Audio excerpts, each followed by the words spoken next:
ন্যায্য মূল্য কিনতে হবে। অবিলম্বে ফালাকাটায় সারের কালোবাজারি বন্ধ করতে হবে। অবিলম্বে আলুর উপর থেকে সরকারের নিষেধাজ্ঞা প্রত্যাহার করতে হবে।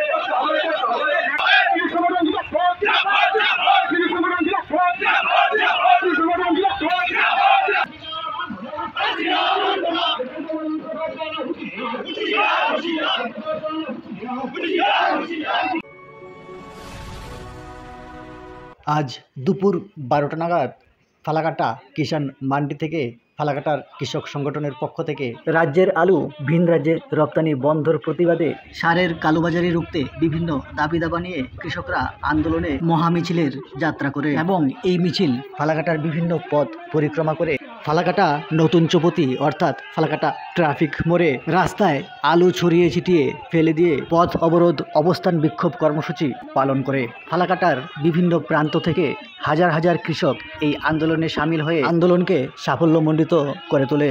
কৃষকের এই আন্দোলন কর্মসূচি শুধু আজ থেকে নয়, গত এক সপ্তাহ ধরে প্রথমে ফালাকাটা বিডিও অফিস এবং এডিএ অফিসে তারা অভিযোগপত্র জমা দেয়, তারপর ডিএম অফিসে তারা তাদের ডেপুটেশন জমা দেয় বিভিন্ন দাবি দাবা নিয়ে। তারপরেও প্রশাসনে কর্ণপাত না হলে আজ তারা মহামিছিলের মাধ্যমে পথ অবরোধ কর্মসূচি পালন করে। আর এই আন্দোলন কর্মসূচি চলাকালীন গত পরশুদিন ফালাকাটার কৃষক সংগঠনের 4 জন নেতাকে গ্রেপ্তার করে।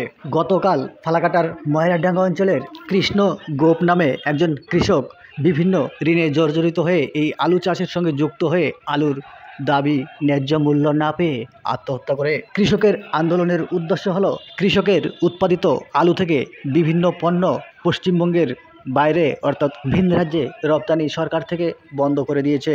বর্তমানে ভারতের অর্থকারী ফসল হলো আলু, আর এই আলু চাষ করেই উত্তরবঙ্গ তথা পশ্চিমবঙ্গের কৃষকরা বৎসরে একটা মোটা অর্থ ইনকাম করে থাকে। আর এই মোটা অর্থ তখনই ইনকাম হয় যখন পশ্চিমবঙ্গের আলু ভিন রাজ্য কিংবা বিদেশে রপ্তানি করা যায়। যেহেতু আলু ভিন রাজ্যে রপ্তানি করে একটা মোটা অর্থ ইনকাম করতে পারে, আর তাই কৃষকরা আলু উৎপাদন করে সেই আলু কোল্ড স্টোরগুলোতে সংরক্ষণ করে এবং আলুর বাজার যখন বৃদ্ধি পায় তখন কৃষকরা সেই আলু বিক্রয় করে থাকে। গত 1 মাস আগে যখন আলুর বাজার দর ধীরে ধীরে ঊর্ধ্বমুখী হতে থাকে তখন কৃষকরা আশায় বুক বাঁধে যে এবার হয়তো গত 3 বছরে যে লোকসান হয়েছে আলু চাষ করে তার কিছুটা হয়তো সুরাহা মিলতে পারে।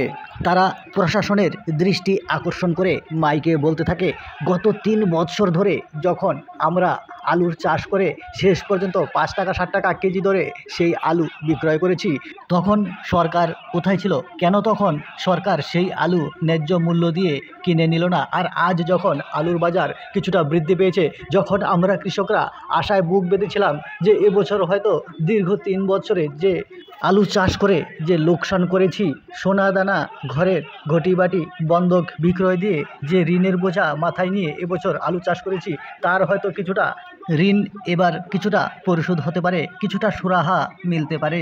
আমরা কৃষকরা বৃষ্টিতে ভিজে রোদ্রে পুড়ে ফসল ফলাই, আর এই ফসল শহরের বাবুরা খেয়ে জীবন ধারণ করে থাকে।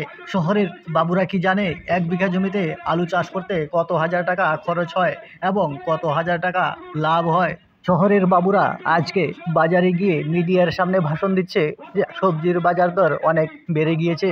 একদিকে সারের কালোবাজারি, লেবারের মূল্য বৃদ্ধি, 1 কেজি আলু উৎপাদন করতে আজ কৃষকের সাদা আলুর ক্ষেত্রে 12 টাকা খরচ হয় এবং লাল আলুর ক্ষেত্রে 13 টাকা খরচ হয়ে যায়। অথচ আজকে রাজ্যের বিরোধী নেতারা বাজারে গিয়ে ভাষণ দিচ্ছে আমরা ক্ষমতায় এলে 10 টাকা কেজি সারা বছর আলু খাওয়াবো। বিরোধী নেতারা কি জানে 1 বিঘা আলু করতে কত হাজার টাকা খরচ হয়? আলু কি কলকারখানায় উৎপাদিত হয় যে কম দামে 10 টাকা ধরে সারা বছর খাওয়াতে পারবে? এক সময় ভারতে অর্থকারী ফসল হিসেবে পাট, সরিষা, গম ইত্যাদি বিবেচিত হতো, কিন্তু আজ সেসব লুপ্তপ্রায়। আর তাই আজকে কৃষকরা অর্থকারী ফসল হিসাবে আলুটাকে বেছে নিয়েছে। আর এই আলুর বাজার যদি এভাবে দিনকে দিন কমতে থাকে, হয়তো আগামী দিনে এই শিল্পটাও বন্ধ হয়ে যাবে। আজ চারিদিকে বর্ডার বন্ধ থাকায় কৃষকরা বন্ড নিয়ে ব্যবসায়ীদের দুয়ারে দুয়ারে ঘুরছে, অথচ সেই বন্ড তারা বিক্রয় করতে পারছে না, কারণ ব্যবসায়ীরাই আলু ক্রয় করে কোথায় রপ্তানি করবে। যে সমস্ত ব্যবসায়ীদের নিজস্ব আলু রয়েছে তারা সেই আলু বের করে রপ্তানি করছে, আর কৃষকের আলু কোল্ড স্টোরগুলোতেই পড়ে রয়েছে। হয়তো 2 থেকে আড়াই মাস বাদেই নতুন আলুর চাষ পুনরায় শুরু হয়ে যাবে। তখন এই পুরাতন আলুর কি দুর্দশা হবে, এই নিয়ে চাষিদের চিন্তায় রাতে ঘুম উড়ে গিয়েছে। উত্তরবঙ্গে কৃষকরা যে আলুর চাষ করে থাকে তার 20% আলু খাবার আলু হিসেবে ব্যবহৃত হয়, আর বাকি 80% আলু ভিন রাজ্যে রপ্তানি করে কৃষকরা অর্থ উপার্জন করে। অথচ কোনো আধিকারিকের ভুল তথ্য সরকারকে দেওয়ায় আজকে বর্ডারগুলো সিল করে রেখেছে।